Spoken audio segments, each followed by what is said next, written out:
Friends, welcome to Vidya सर्वेसु YouTube channel. मैं आशा करती हूँ कि आप सभी स्वस्थ होंगे। फ्रेंड्स, आज हम पढ़ेंगे चैप्टर 3 साइंस का तंतु से वस्त्र तक, फाइबर टू फैब्रिक। जो हमारा एनसीईआरटी सीरीज चल रहा है उसमें हम 2 चैप्टर कंप्लीट कर चुके हैं क्लास 6 का। आज साइंस का क्लास 6 का फ्रेंड्स, क्लास 6 साइंस का चैप्टर 3 आज होगा। फ्रेंड्स, मेरा एग्ज़ाम चल रहा था इसलिए क्लासेस नहीं हो रही थी। आज से क्लासेस कंटिन्यू रहेगी। बच्चे कमेंट कर रहे थे इसलिए मैं बिजी थी, इसलिए जवाब भी नहीं दे पाई। मेरा खुद एग्ज़ाम चल रहा था। ओके फ्रेंड्स, आज से हमारा क्लास कंटिन्यू रहेगा। मैं आशा करती हूँ कि आप सभी स्वस्थ होंगे, खुश होंगे, दिवाली अच्छे से मनाए होंगे। फ्रेंड्स, इस चैनल पे मॉडर्न हिस्ट्री का क्लास चल रहा है। आई होप आप सभी देख चुके होंगे। मॉडर्न हिस्ट्री का क्लास, बिहार स्पेशल का क्लास, एनसीईआरटी ज्योग्राफी का क्लास। और बच्चे कमेंट कर रहे हैं कि मैम सीटेट का सोशल साइंस का क्लास स्टार्ट कीजिए। जो साइंस वाले बच्चे हैं उनका तो साइंस चल ही रहा है, सोशल साइंस का क्लास, ज्योग्राफी स्टार्ट हो चुका है, एक चैप्टर हो चुका है और भी क्लास जल्द ही स्टार्ट होगा सीटेट के लिए। ओके फ्रेंड्स, आप टेंशन नहीं ले। मैं जवाब नहीं देख रही थी, नहीं दे रही थी। मैं आज मैसेज देखी हूँ तो सोची कि वीडियो में ही जवाब दे दूँगी। हमको टाइम नहीं मिल रहा था एग्ज़ाम के कारण। ठीक है फ्रेंड्स, चलिए हम लोग स्टार्ट करते हैं। फ्रेंड्स, अगर चैनल पे नए हैं तो चैनल को सब्सक्राइब कीजिए। वीडियो पसंद आए तो वीडियो को लाइक कीजिए। कमेंट करके ज़रूर बताएं कि वीडियो आपको कैसा लगा। ओके फ्रेंड्स, और इस वीडियो का पीडीएफ चाहिए तो हमारे टेलीग्राम चैनल से जुड़ जाएं। विद्या सर्वेसु टेलीग्राम चैनल का नाम है। फ्रेंड्स, थोड़ा गला मेरा ख़राब है तो थोड़ा मैनेज कीजिएगा। ओके फ्रेंड्स, अगर आपको इस वीडियो के डिस्क्रिप्शन में टेलीग्राम चैनल का लिंक दिया हुआ है, अगर वहाँ नहीं आपको मिल रहा है तो आप इस चैनल के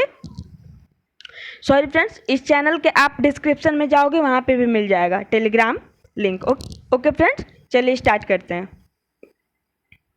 हमारे चैप्टर का नाम क्या है? तंतु से वस्त्र तक, फाइबर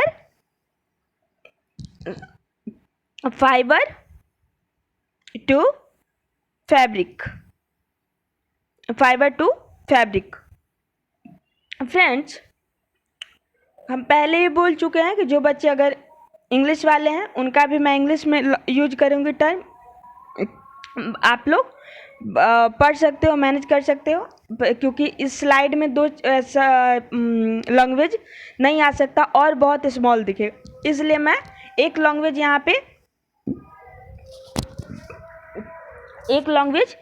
पे दिया हुआ है पीडीएफ और दूसरे लैंग्वेज का मैं यूज करूँगी, हिंदी और इंग्लिश।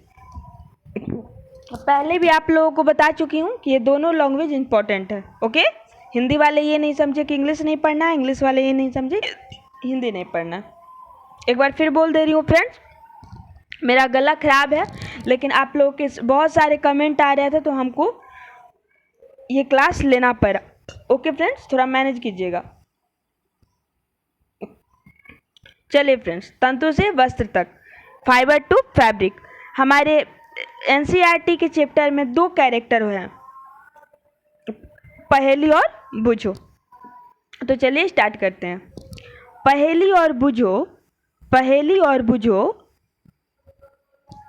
एक सेकंड फ्रेंड्स। पहेली और बूझो ने अपने स्कूल में आयोजित की गई विज्ञान प्रश्नोत्तरी प्रतियोगिता में प्रथम पुरस्कार जीता।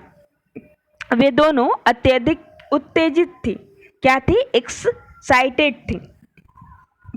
और उन्होंने प्राप्त हुई पुरस्कार राशि से अपने माता पिता के लिए वस्त्र खरीदने का निश्चय किया। वे कपड़े की दुकान पर वस्त्र सामग्री की विस्तृत विविधता देखकर उलझन में फंस गई। कहाँ? जिस दुकान में गई थी वहाँ वस्त्र का क्या था? डाइवर्सिटी था। दुकानदार ने उन्हें यह समझाया कि कुछ कपड़े अथवा वस्त्र सूती हैं तो कुछ संश्लिष्ट कृत्रिम उसके पास ऊनी मफलर तथा शॉल भी थे। वे दुकान में बहुत सी रेशम साड़ियाँ भी थी। जिस दुकान में वे लोग गए थे, वे लोग उसमें अनेक तरह के कपड़े थे। पहेली और बुझो ने उत्तेजित दिखाई दे रहे थे। पहेली और बुझो जो दो कैरेक्टर है, वो दोनों जो दुकान में गए, वो बहुत ज़्यादा क्या थे, एक्साइटेड थे। उन्होंने इन कपड़ों को स्पर्श किया और उनके बारे में जानकारी प्राप्त की। अंत में उन्होंने एक ऊनी मफलर, एक सूती साड़ी खरीद ली। कपड़े की दुकान का भ्रमण करने के पश्चात पहेली और बुझो ने अपने आसपास में विभिन्न प्रकार के वस्त्रों को ध्यान से देखना प्रारंभ किया। उन्होंने यह देखा कि बेडशीट बिस्तर पर बिछाने वाला जो चादर होता है, देखिए कपड़ा का दुकान है।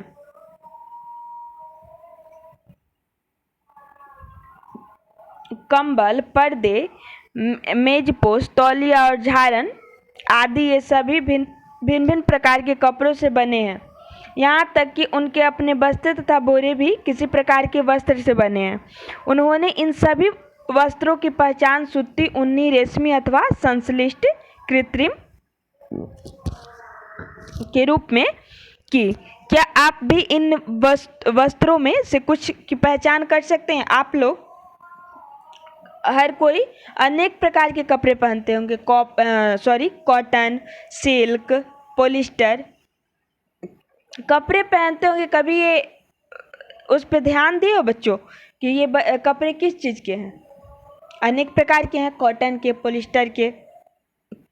चलिए आज हम वही पढ़ेंगे, वस्त्रों में विविधता, डाइवर्सिटी इन क्लॉथ या फिर variety in fabric. Variety in fabric या डाइवर्सिटी इन क्लॉथ। अपने पास के किसी दर्जी की दुकान का भ्रमण कीजिए। सिलाई के बाद बच्चे कपड़े की कतरन एकत्र कीजिए। कपड़े की प्रत्येक कर्तन को स्पर्श करके उसके स्पर्श का अनुभव कीजिए। दर्जी की सहायता से उसे पूछकर कुछ कपड़ों पर सूती, रेशमी, ऊनी, संश्लिष्ट के लेबल लगाने का प्रयास कीजिए। ये एक्सपेरिमेंट दिया हुआ है, इतना इम्पोर्टेंट नहीं है। चलिए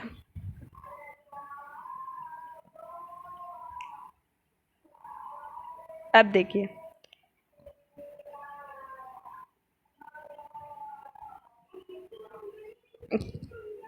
सूती कपड़ों का वही टुकड़ा चुनिए जिस पर आपने क्रियाकलाप 1 किया है, जिस पर आप अलग अलग प्रकार के लेबल चिपकाए हैं कि क्या कॉटन है, क्या सिल्क है। तो आप कॉटन वाले जो कपड़ा है उसको लीजिए। इसके एक सिरे पर कोई ढीला धागा या तागा ढूंढने का प्रयास कीजिए और इसे बाहर खींचिए।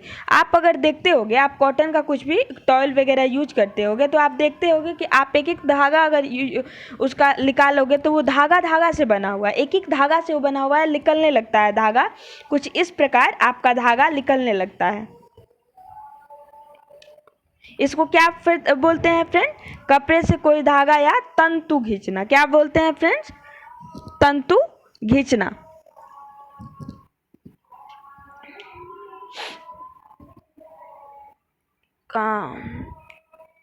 यहाँ थे ना हम लोग, कपड़े से कोई धागा या तंतु खींचना। अब तंतु बोल रहे होंगे कि तंतु क्या होता है? आप लोग स्प्लिटिंग देखे हो? Splitting the iron into this stand, splitting उसी को बोलते हैं। तागा दिखाई दे तो पिन अथवा सुई की सहायता से आप एक तागा धीरे धीरे बाहर खींच सकते हैं। हम यह देखते हैं कि तागों को एक साथ व्यवस्थित करने पर वस्त्र बना है। ये तागे किससे बनते हैं फ्रेंड्स? जो इम्पोर्टेंट है हम एक एक लाइन करा रहे हैं, ठीक है? हम सभी को पता है कि एनसीईआरटी का प्रत्येक लाइन यूजफुल है, कुछ दिए होते हैं इसमें जो यूजफुल नहीं होता है। किसी सूती कपड़े के दुकान से कोई तागा बाहर निकालिए, ये भी क्रियाकलाप दिया हुआ है। हम अपना यहाँ आते हैं। सुई में तागे को पिरोने डालने का प्रयास करते समय आपने ऐसा ही परीक्षण किया होगा। कई बार तागे का एक सिरा कुछ पतली लड़ियों में पृथक हो जाता है। ये आप देखे होंगे, सुई धागा हर किसी के घर में होगा, यूज होता होगा। ऐसा होने पर तागे को सुई के नाके से गुजरना कठिन हो जाता है। तागे की यह दिखाई देने वाली पतली लड़ियाँ भी और अधिक पतली लड़ियों से मिलकर बनी होती हैं, जिसे क्या बोलते हैं फ्रेंड्स? जिसको क्या बोलते हैं हम लोग? तंतु। क्या बोलते हैं? तंतु, फाइबर। इसी को इंग्लिश में क्या बोलते हैं फ्रेंड्स? फाइबर बोलते हैं।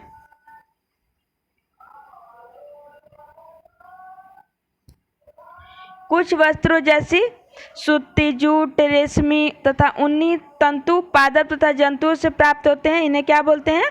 प्राकृतिक तंतु। क्या बोलते हैं? प्राकृतिक तंतु या फिर नेचुरल फाइबर।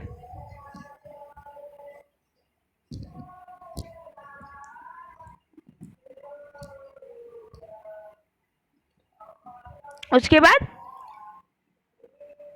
रुई तथा जूट पटसन पादपों से प्राप्त होने वाले तंतुओं के उदाहरण। यहाँ से इम्पोर्टेंट स्टार्ट हो रहा है। जैसे आप लोग हर कोई ये सोचते होंगे कॉटन का यूज करते होंगे, जूट का, रेशम का, ऊनी तथा अन्य बस जंतुओं से प्राप्त होते हैं।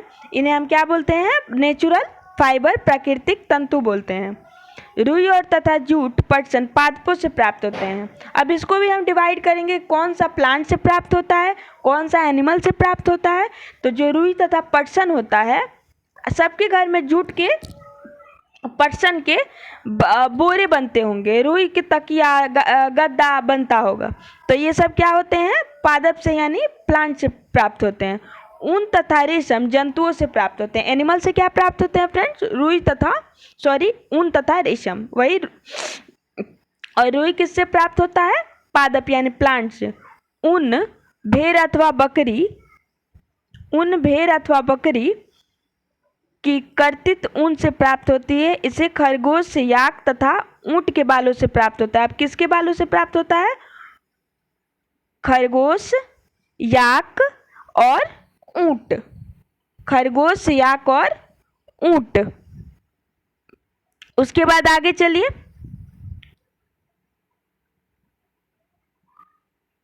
रेशमी तंतु रेशम कीट कोकून से खींचा जाता है। ये क्वेश्चन इंपॉर्टेंट है, सीटेट में भी आया हुआ है और बीपीएससी वाले एग्जाम में भी आया हुआ है प्रीवियस ईयर में, कि रेशमी तंतु किससे, रेशम कीट कोकून से किससे खींचा जाता है। ये क्वेश्चन आ जाता है तो कोकून से खींचा जाता है। रेशम कीट कोकून से खींचा जाता है। हजारों वर्ष तक वस्त्र निर्माण के लिए केवल प्राकृतिक तंतुओं का ही उपयोग होता था। पिछले लगभग 100 वर्षों से ऐसे रासायनिक पदार्थों जिनका स्रोत पादप अथवा जंतु नहीं है, से जंतुओं का निर्माण किया जा रहा है। तंतुओं यानी फाइबर का निर्माण किया जाए। इसे क्या? संश्लिष्ट तंतु कहते हैं। जैसे में क्या? पॉलिस्टर, सब लोग देखे होंगे, नायलॉन, एक्रिलिक संश्लिष्ट तंतुओं के उदाहरण है। पॉलिस्टर का तो आई थिंक सबके घर में आप लोग इससे वाकिफ होंगे, परिचित होंगे। ये देखिए, तागे को पतले तंतुओं से विखंडित करना। अब यहाँ पे बुझो क्या पूछ रही है? बुझो ने यहाँ दिखाई गई कुछ वस्तुओं को संग्रहालयों में देखा है, इन्हें योद्धा पहनते थे। वह यह जानना चाहते हैं कि क्या ये भी किसी प्रकार के तंतुओं से बने। ऑफ कोर्स आप लोग देखे होंगे ना, अनेक प्रकार के मूवी में किंग पहनते हैं, योद्धा युद्ध करने जाते हैं। तो कुछ पादप जंतु। अब हम क्या पढ़ेंगे? रुई के बारे में, कॉटन के बारे में पढ़ेंगे। किसके बारे में पढ़ेंगे फ्रेंड? कॉटन के बारे में। एक सेकेंड, कॉटन के बारे में हम पढ़ेंगे। क्या आपने कभी तेल के लैंपों के लिए बत्तियां बनाई है? इन बत्तियों को बनाने के लिए आप क्या उपयोग में लाते हैं? इस रुई का उपयोग गद्दों, रजाइयों अथवा तकियों में किया जाता है। कुछ रुई लीजिए, इसे खींचकर पृथक कीजिए और इसके किनारे को ध्यान से देखिए। आपने क्या परीक्षण किया है? ये छोटी पतली लहरियाँ जिन्हें आप देख रहे हैं, वो क्या होते हैं? कपास तंतु। क्या होते हैं फ्रेंड? Cotton ball.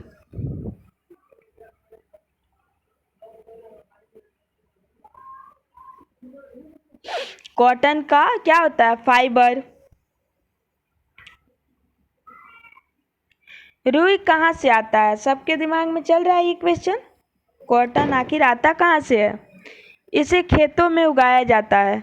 साधारणतः कपास के पौधे वहाँ उगाए जाते हैं जहाँ की मृदा काली तथा जलवायु उष्ण वाली होती है। ये आप रखोगे कि क्या? तो रुई कहाँ प्राप्त होती है बेटा?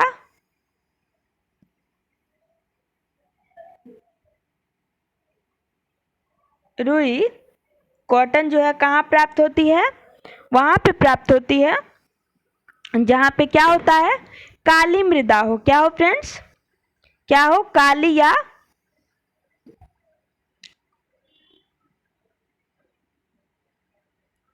काली मृदा, ब्लैक सॉइल या जलवायु क्या होता है? उष्ण होना चाहिए। जलवायु क्या होना चाहिए? उष्ण होना चाहिए। आप ऐसे कुछ राज्यों के नाम बताएं जहां हमारे देश में कपास की कृषि की जाती है। आप कमेंट में जरूर बताएं। कपास पादप के फल कपास गोलक, जिसको क्या बोलते हैं? कॉटन बॉल, लगभग नींबू की माप के होते हैं। पूर्ण परिपक्व होने पर बीज टूटकर खुल जाते हैं तथा अब कपास तंतुओं से ढके बिनौले कपास बीज, कॉटन सीड जिसको बोलते हैं, को देखा जा सकता है। क्या आपने ऐसे कपास की खेत देखा है जो कपास चुने जाने के लिए तैयार हो चुका है? इस समय खेत कपास के लिए परिफुल्ल रोह से इतना श्वेत हो जाता है जैसे हिम से ढका होता है। ये आपने देखा है? कमेंट में बताइए। देखिए, ऐसा कोई फोटो देखा है आप लोगों ने? देखिए क्या है? कॉटन है। इसमें क्या होता है? जब गोला होता है तो उसमें क्या होता है? वो फट जाता है, फिर ऐसे वाइट वाइट प्रकार का हो जाता है। इसी को निकाला जाता है कपास पादप का खेत। ये क्या है? कपास पादप का खेत, फील्ड ऑफ कॉटन प्लांट। एक हम पढ़ लिए क्या? रुई। साधारणतः इन कपास बॉलों से कपास के हस्त चयन द्वारा प्राप्त किया जाता है। इसके पश्चात कपास से बीजों को कतन द्वारा पृथक किया जाता है। इस प्रक्रिया को कपास ओटना कहते हैं। क्या फ्रेंड बोलते हैं इसको? कपास ओटना, या फिर आप गिनिंग बोलते हो। पारंपरिक ढंग से कपास हाथों से ओटी जाती है। आजकल कपास ओटने के लिए मशीनों का उपयोग किया है। जब से क्या औद्योगिकरण हुआ है, डेवलपमेंट कहाँ हुआ है? मशीन के क्षेत्र में। ये पहले देखिए हाथ से इसको ओटा जाता था। पहला हम लोग क्या पढ़े फ्रेंड्स? कपास हम लोग पढ़ लिए। किस में होता है? काली मृदा होना चाहिए। दूसरा क्या होना? जलवायु क्या होना चाहिए? उष्ण होना चाहिए।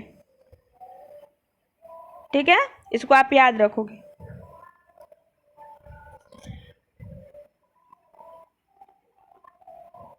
पटसन, जूट। पटसन तंतु को पटसन पादप के तने से प्राप्त किया जाता है। भारत में इसकी खेती वर्षा ऋतु में की जाती है। भारत में पटसन को प्रमुख रूप से कहाँ पे? पश्चिम बंगाल, बिहार और असम में उगाया जाता है। आप लोग कमेंट में हमको ये बताओगे कि पश्चिम बंगाल, बिहार, असम, बिहार के किस डायरेक्शन में पड़ता है? ईस्ट, वेस्ट, नॉर्थ, साउथ, किस डायरेक्शन में? ओके। सामान्यतः पटसन पादप फसल को पुष्पन अवस्था में काटता है। किस अवस्था में काटता है फ्रेंड? पुष्पन अवस्था में काटता है।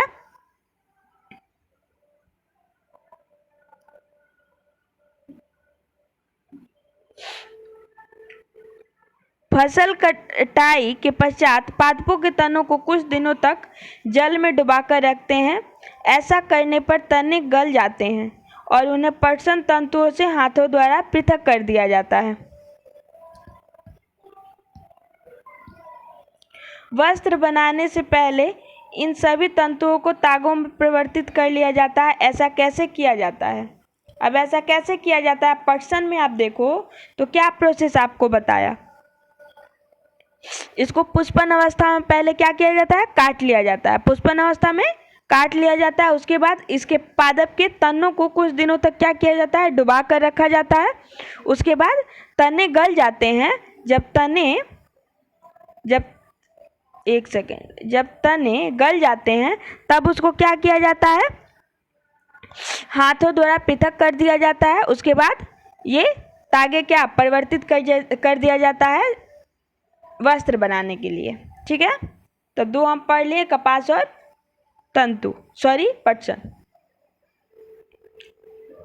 अब ये पढ़ेंगे सूती तागों की कटाई कैसे होती है। सूती तागों की कटाई, आप स्वयं सूती तागों बनाने का प्रयास कर सकते हैं। अब कैसे कर सकते हैं वो देखिए। एक हाथ में कुछ रुई पकड़िए, दूसरे हाथ के अंगूठे तवी तथा तर्जनी के बीच कुछ रुई की चुटकी भरिए और इसे धीरे धीरे रुई से बाहर की ओर खींचिए तथा रेशों को लगाकर लगातार ऐंठते भी रहिए। क्या आप तागा बना सकते हैं? आप ये प्रोसेस करके देखो, क्या आपसे बन रहा है तागा? रेशों से तागा बनाने की प्रक्रिया को क्या बोलते हैं? रेशों से तागा बनाने की प्रक्रिया को फ्रेंड क्या बोलते हैं? कताई बोलते हैं। क्या बोलते हैं फ्रेंड? कताई। इंग्लिश में क्या बोला जाता है इसको? स्पिनिंग। इंग्लिश में क्या बोला जाता है? स्पिनिंग। क्या बोलते हैं फ्रेंड इसको? स्पिनिंग बोलते हैं। ओके, इस प्रक्रिया में रुई के एक पुंज से रेशों को खींचकर ऐंठते हैं। ऐसा करने से रेशे पास पास आ जाते हैं और तागा बन जाता है। कताई के लिए सरल युक्ति हस्तकुआ का उपयोग किया जाता है, जिसे तकली कहा जाता है। क्या कहा जाता है फ्रेंड? तकली कहा जाता है। हाथ से प्रचलित कताई में उपयोग होने वाली एक अन्य युक्ति चरखा है। ये आप लोग चरखे से परिचित होंगे। चरखे के उपयोग को राष्ट्रपिता महात्मा गांधी, हमारे नेशनल फादर महात्मा गांधी ने स्वतंत्रता आंदोलन के एक पक्ष के रूप में लोकप्रियता प्रदान की थी। उन्होंने लोगों को हाथ कत्ते धागों से बुने वस्त्रों, खादी को पहनने तथा ब्रिटेन के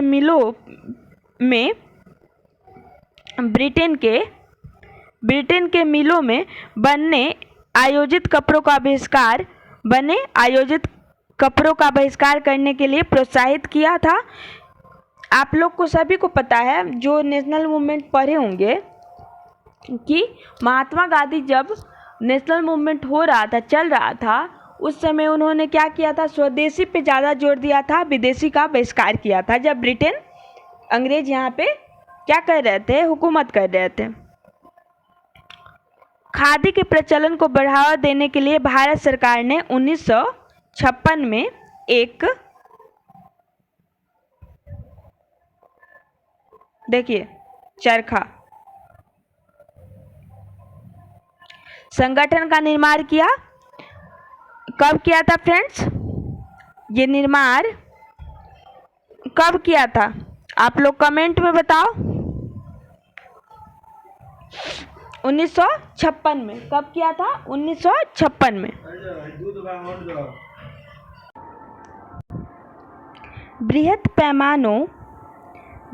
पैमाने पर तागों की कताई का कार्य कताई मशीनों की सहायता से किया जाता था। कताई के पश्चात तागों का उपयोग वस्त्र बनाने में किया जाता था। फ्रेंड, आज के लिए हम इतना ही रखते हैं, क्योंकि ज़्यादा करेंगे तो वीडियो लंबा हो जाएगा, आप लोगों को पढ़ने में मन नहीं लगेगा।